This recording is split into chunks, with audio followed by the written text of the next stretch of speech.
Hey, I'm Jimmy. Welcome to my blog, or my vlog. I've never really done one of these videos before, so I don't really know what to expect. I'll just try to answer your questions to the best of my ability. If I don't give you a sufficient answer, sorry. I'll just try to make you happy. Thanks for watching. My first question is from Godless Liberal, and he asked, what do you think is the most important quality of a friend? I would have to say loyalty. If I know anything about any of my friends at all, every single one of them has been loyal to me, and they've put up with me through a lot. So I'd have to say loyalty. Trustworthiness, same kind of thing, I guess. Yeah. My next question comes from Maniac Sicko, and the question was, what type of question do you like to address the most?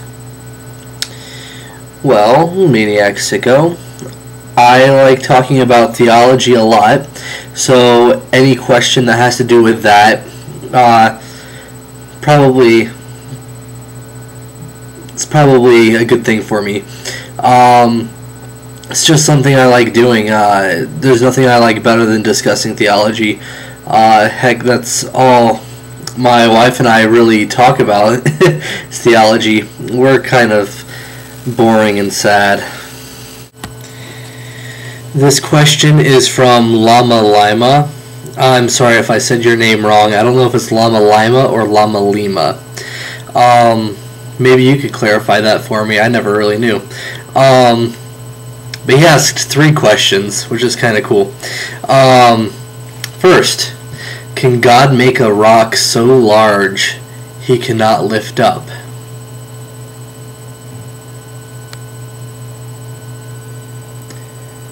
A paradox. I think I'm not a Christian anymore. Moving on. How does God's sovereignty and human responsibility interact with one another? Well, I'm a United Methodist, so I am a Wesleyan. So I believe that God's grace works in 3 different ways. There's prevenient, which is God's wooing grace. God is always there from the very start of our lives, just calling us to Him, every single one of us, trying to get us to notice Him, see His love. And prevenient grace never stops throughout our entire lives. It's always there. God's always wooing us towards Him. And justifying grace, where we realize that that we've fallen short and that we need something bigger than ourselves in our lives, namely God.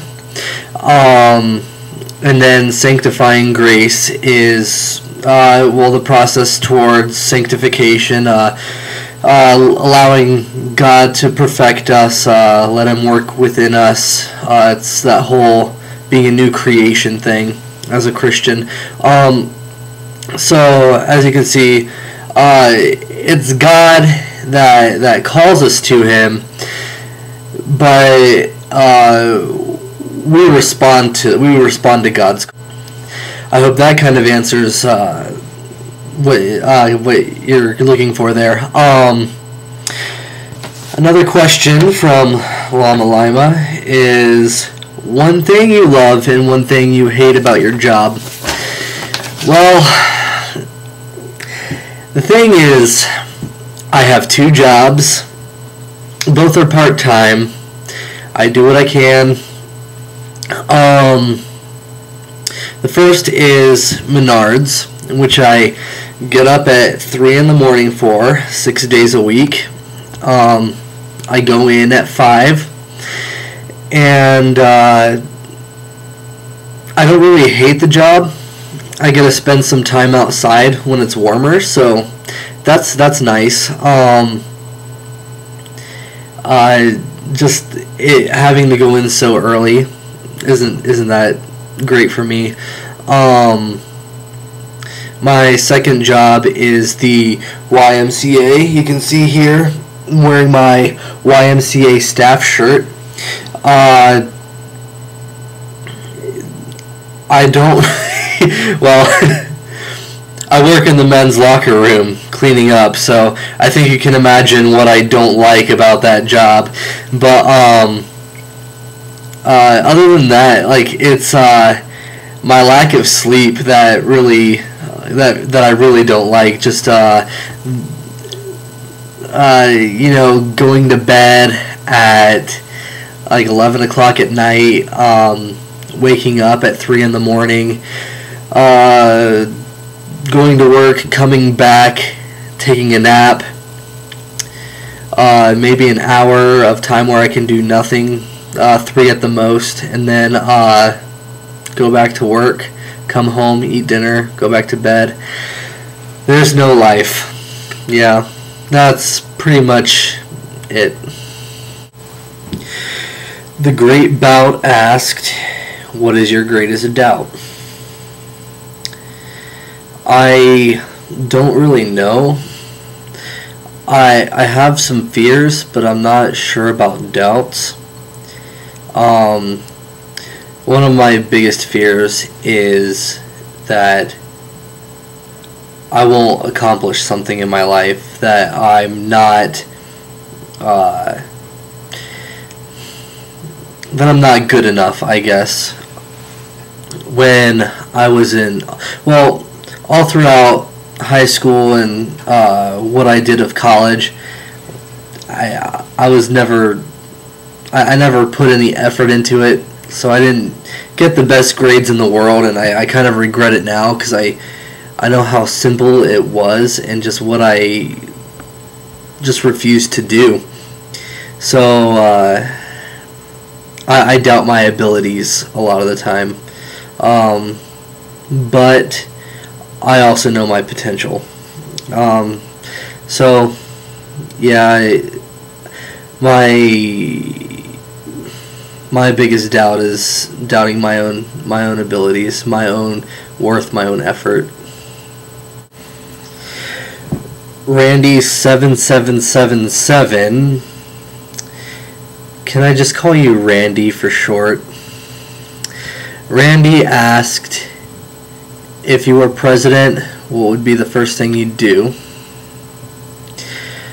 This is kind of a funny question for me because if I was president, I would tell America that they probably made the worst decision of their lives in voting for me.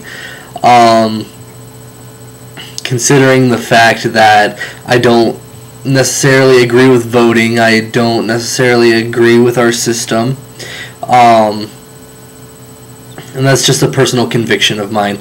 But that would be the first thing I'd do, is tell them that they made a mistake in voting for me, and that I'd be resigning tomorrow. I hope that's a good enough answer. I really don't desire to be the president. I don't envy the president at all.